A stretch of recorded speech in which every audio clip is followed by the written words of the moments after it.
দর্শক, খুবই গুরুত্বপূর্ণ একটা নিউজ। অবশেষে ডিবি হারুনকে নিয়ে মিলল একটা চাঞ্চল্যকর তথ্য।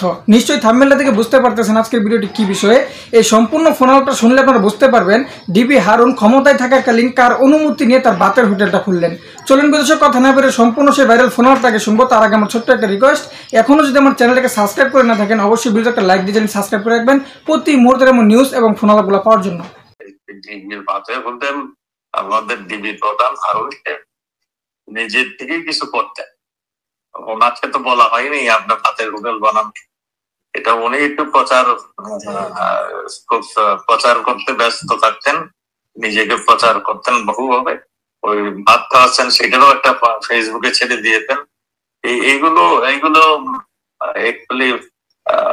এগুলো আমি বলবো যে অতি উৎসাহী জনতার অতি উৎসাহী মানুষের প্রচারণা মাত্র। এগুলি হাতের হোটেল দেওয়ার জন্য কোনো তাকে বলাও হয় নাই। সে হয়তো নিজে খেয়েছেন, তাদেরকে খাইয়েছেন, খাইয়েছেন। ফজলুল ভাই অস্ট্রেলিয়া থেকে। আপনি গত সপ্তাহে আমাদের সাথে কথা বলছিলেন যে এই যে ষড়যন্ত্রটা আর কি, যে আপনার উপরে আপনাকে আশ্বস্ত করা হয়েছিল যে উনারা সবকিছু করবেন, আপনার কিছু করা লাগবে না, কিন্তু তারা এইভাবে আপনাদের সমস্ত প্রোগ্রাম গুলাকে প্রত্যাহার করা হয়েছে। এখন আর একটা ব্যাপার, ওই যে বিদেশি টাকা পয়সার যে কথাবার্তা গুলা আসে, ইউএসএ এর টাকা বা নানা ডিপ স্টেটের টাকা, এই টাকাগুলা ওই গণভবনে যারা পাহারায় ছিল, মানে সিকিউরিটির ব্যাপার ছিল, বিভিন্ন এজেন্সির লোকেরা, ওদের কাছে এই টাকাটা এসেছিল এমন ধারণা, কোন ধারণা আপনাদের আছে এটা নিয়ে? এখন আমরা যদি তখন টের পেতাম তাহলে তো আমরা তাৎক্ষণিক ব্যবস্থা নিতাম। আমাদের কাছে মনে হয়েছে আমাদের বলে যে গোয়েন্দারা হয়তো মানে ব্যর্থ ইনফরমেশন কালেক্ট করতে, কিংবা তারাও কেন করেনি সেটা আমি বলতে পারবো না। আমার কাছে মনে হয়েছে গোয়েন্দারা ব্যর্থ হয়েছে মানে সঠিক ইনফরমেশনটা কালেক্ট করার জন্য। গোয়েন্দা কোন গোয়েন্দা? আপনার যে গোয়েন্দা, আপনার নেতৃত্বে গোয়েন্দা ছিল তো পুলিশের গোয়েন্দা, আপনার নেতৃত্বে বাইরেও তো গোয়েন্দা ছিল। আমার নেতৃত্বে পুলিশের গোয়েন্দা ছিল, তারপরে প্রধানমন্ত্রীর দপ্তরের আন্ডারে ছিল এনএসআই, ডিজিএফআই ছিল, আর্মি হলো প্রধানমন্ত্রীকে ডেইলি রিপোর্ট করতো ডিজিএফআই। এই সমস্ত এই তিনটা তো বড় গোয়েন্দা বাহিনী। তারপরে সমস্ত ফোর্সেরও একটা নিজস্ব গোয়েন্দা বাহিনী ছিল। আপনি কি মনে করেন সব দোষগুলো এখন আপনাকে দেওয়া হচ্ছে বা পুলিশের গোয়েন্দাকে দেওয়া হচ্ছে? এটা কারোর দোষ, আমি দোষ গুণের কথা নয়। তা গোয়েন্দারা প্রাথমিক ভাবে তারা ফিল করতেন, আমরাও হয়তো তাৎক্ষণিক আমরা যে সমস্ত পদক্ষেপ গুলি নেওয়া উচিত ছিল তাৎক্ষণিক ভাবে, সেগুলো হয়তো আমার ভুল থাকতে পারে, আমি জানি না, ভুল থাকতে পারে। তো এই সবগুলো মিলেই আমরা হয়তো তাৎক্ষণিক ডিসিশন গুলো তাৎক্ষণিক ভাবে নিতে আমরা একটু দেরি করেছি। এই সমস্ত কারণে হয়তো হতে পারে, কারণ আমাদের কনফিডেন্স ছিল যে এত উন্নতির পরে, এত সুন্দর অবস্থানের পরে কেউ এই ধরনের দেশকে সিরিয়া কিংবা লিবিয়ার মতন বানাবার প্রয়াস নিবেন না। আজকে দেখছি আমাদের দেশ একদম ধ্বংসের দ্বার প্রান্তে চলে আসছে।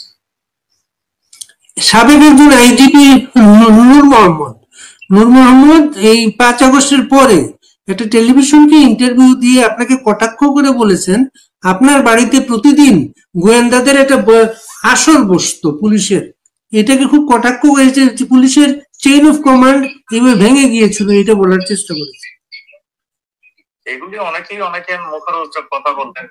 আসলে আমরা আমাদের এখানে শুধু পুলিশ নয়, সেখানে আর্মির একজন রিপ্রেজেন্টেটিভ, একজন ব্রিগেডিয়ার আসতেন, পিএসও তরফ থেকে আসতেন, আর এখানে বিডিআর চিফ আসতেন, এখানে ডিজিএফ এর চিফ আসতেন, এনএসআই এর চিফ আসতেন, এখানে এসবি চিফ আসতেন, এখানে পুলিশ প্রধান আসতেন। সেদিনের মানে কি হয়েছে, আগামী দিন কিভাবে কি করা যায় এইটা নিয়ে ডিসকাস করতে, এই সম্মিলিত ডিসিশন নিয়েই পরের দিন আবার কাজ করা হতো। এখানে মানে পুলিশকে ডিমোরালাইজ করার এখানে কোনো কিছুই হয়, বা পুলিশকে উজ্জীবিত করা এবং নিরাপত্তা বাহিনীকে সঠিক কাজটি করার জন্য কে কোথায় ডিউটি করবে, কে কোথায় কি করবে, এইগুলি আর নিয়ে আলাপ হতো। যেমন মোহাম্মদ সাহেব হয়তো নিজের অজান্তেই কিছু তথ্যগত বল ধারণা দেওয়ার প্রচেষ্টা নিয়েছেন। ডিবি যে ভাতের হোটেল, এটাকে আপনি কিভাবে দেখেন? এটা কি ইমেজের সমস্যা তৈরি করেছিল? এটা ডিবির ভাতের হোটেল আমাদের ডিবি প্রধান হারুনকে নিজের থেকে কিছু করতেন, ওনাকে তো বলা হয়নি আপনার ভাতের হোটেল বানান। এটা উনি একটু প্রচার করতে ব্যস্ত থাকতেন, নিজেকে প্রচার করতেন বহুভাবে। ওই ভাত খাওয়াচ্ছেন সেটারও একটা ফেসবুকে ছেড়ে দিয়েছেন। এইগুলো অ্যাকচুয়ালি এগুলো আমি বলবো যে অতি উৎসাহী জনতার, অতি উৎসাহী মানুষের প্রচারণা মাত্র। এগুলি ভাতের হোটেল দেওয়ার জন্য কোনো তাকে বলাও হয় নাই। সে হয়তো নিজে খেয়েছেন, তাদেরকে খাইয়েছেন, খাইয়েছেন, এটাই হতে পারে। আপনি তো এগুলো থামাতে পারেন নাই, আপনি তো থামাতে পারেন না এই জিনিসগুলো। না, এগুলো থামানোর কি আছে? মানে ভাত খাওয়ার সময় যদি কেউ মেহমান থাকে, তাকে যদি ভাত খাওয়ান, তাহলে অসুবিধা কি আছে? ভাত খাওয়ানো আর ভাতের হোটেল, ভাত খাওয়ানোর ছবি প্রচার করা, না ভাতের বা ওইগুলি এগুলি ওনার নিজস্ব ব্যাপার ছিল, তাকে বহুবার বলা হয়েছে। সে আবার এইটা ছেড়ে আবার ওইটা করেছেন, এগুলো সে করতেন নিজেকে প্রচার করার জন্য। ভাই এনাফ, থ্যাংক ইউ, ভালো থাকবেন স্যার। প্রিয় দর্শক, পলাতক সাবেক ডিবি হারুন রশিদ তিনি কিভাবে ভাতের হোটেলটা চালাতেন, যে বিষয়গুলো আজকে ফোনালাপটা শুনতে পেলেন, এই বিষয়টা শোনার পর আপনাদের কি মন্তব্য অবশ্যই কমেন্ট করে জানাবেন। নতুন নতুন এমন নিউজ এবং ফোনালাপগুলো পেতে চ্যানেলটি সাবস্ক্রাইব করে রাখবেন, ভিডিওটি ভালো লাইক দিবেন। আজকে এই পর্যন্তই, পরবর্তী ভিডিও দেখার আমন্ত্রণ। আসসালামু আলাইকুম।